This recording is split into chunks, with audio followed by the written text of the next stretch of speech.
Okey, selamat sejahtera kepada semua pelajar ekonomi tingkatan 4. Okey, seperti yang cikgu janjikan pada hari itu, hari ini cikgu akan ajar ataupun nak terangkan macam mana kita nak sediakan belanjawan peribadi. Okey, macam mana kalau ada soalan berkaitan dengan belanjawan peribadi, macam mana kamu nak buat soalan tersebut. Okey, so kita akan tengok soalan. Okey, ni adalah contoh soalan yang cikgu ambil, cikgu buat sendiri.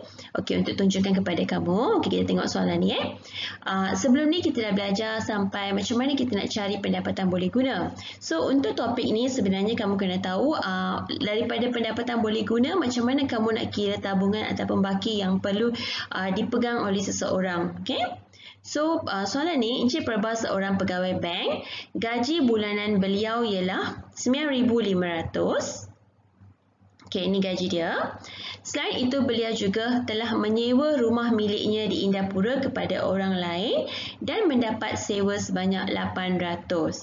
So, kalau kamu tengok, gaji bulanan dengan sewa ni yang diterima oleh Encik Prabha ni adalah pendapatan Encik Prabha untuk bulan Julai. Okey, so lepas ni kita akan tengok yang bahagian seterusnya. Cukai pendapatan beliau adalah 150 sebulan.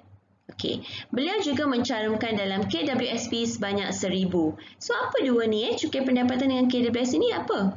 Okey, ini adalah potongan wajib Encik Prabha. So kamu tahu untuk mencari pendapatan boleh guna, jumlah pendapatan kena tolak dengan potongan wajib. Okey, potongan wajib Encik Prabha ada dua saja. So kamu kena tolak dulu untuk mendapatkan pendapatan boleh guna. Okey, lepas tu baru kamu boleh tolak dengan perbelanjaan untuk mendapatkan baki ataupun tabungan. Okey, ini formula untuk penyata belanjawan peribadi. Okey, so seterusnya berikut adalah perbelanjaan beliau pada bulan Julai.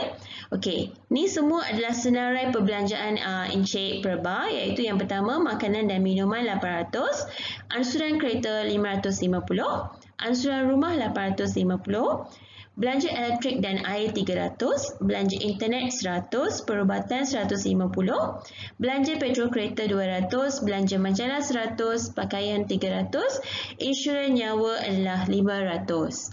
So, soalan dia sediakan belanjawan peribadi Encik Prabha. Okey, jom kita sediakan, cikgu akan ajar macam mana nak sediakan penyata belanjawan peribadi ya.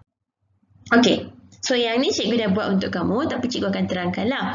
Okey, tadi dalam soalan tadi ada dua jenis pendapatan Encik Prabha kan? Okey, yang pertama adalah gaji 9,500. Yang kedua adalah sewa rumah sebanyak 800 diterima oleh Encik Prabha.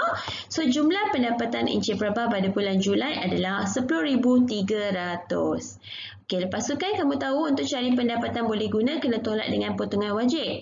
So, Encik Prabha ada dua potongan wajib, tolak dengan potongan wajib, cukai pendapatan 150 dan juga KWSP 1,000. So, ini adalah dua jenis pendapatan potongan wajib Encik Prabha. So, jumlah dia 1150. Kita tolak dengan pendapatan kita dapat 9150. So, ini adalah pendapatan boleh guna Encik Prabha yang boleh dibelanjakan oleh Encik Prabha. Okey? So, ini adalah cikgu dah senaraikan semua perbelanjaan. Kan cikgu kata kena tolak kan? So, tolak dengan perbelanjaan, semua perbelanjaan yang ada dalam soalan tadi. Okey? Okey, lepas tu kamu tambahkan semua perbelanjaan. Jumlah perbelanjaan Encik Prabha adalah 3650 iaitu 3650 dan kamu kena tolak dengan pendapatan boleh guna. Pendapatan boleh guna tolak dengan perbelanjaan. Okey, tabungan ataupun baki Encik Prabha adalah 5,500. So, disebabkan dia adalah positif, maksudnya Encik Prabha ni masih mempunyai baki 5,500. So, baki ni dia boleh buat tabungan. Okey, dia boleh gunakan untuk kecemasan dan sebagainya. So, bijak tak Encik Prabha menguruskan perbelanjaan dia dengan menggunakan pendapatan boleh guna? Yes, bijak. Sebab apa? Dia masih ada lagi duit balance, duit baki daripada gaji bulanan pada bulan Julai. Okey? Boleh? Semua faham tak? Cikgu harap you all faham pengajaran cikgu untuk hari ini.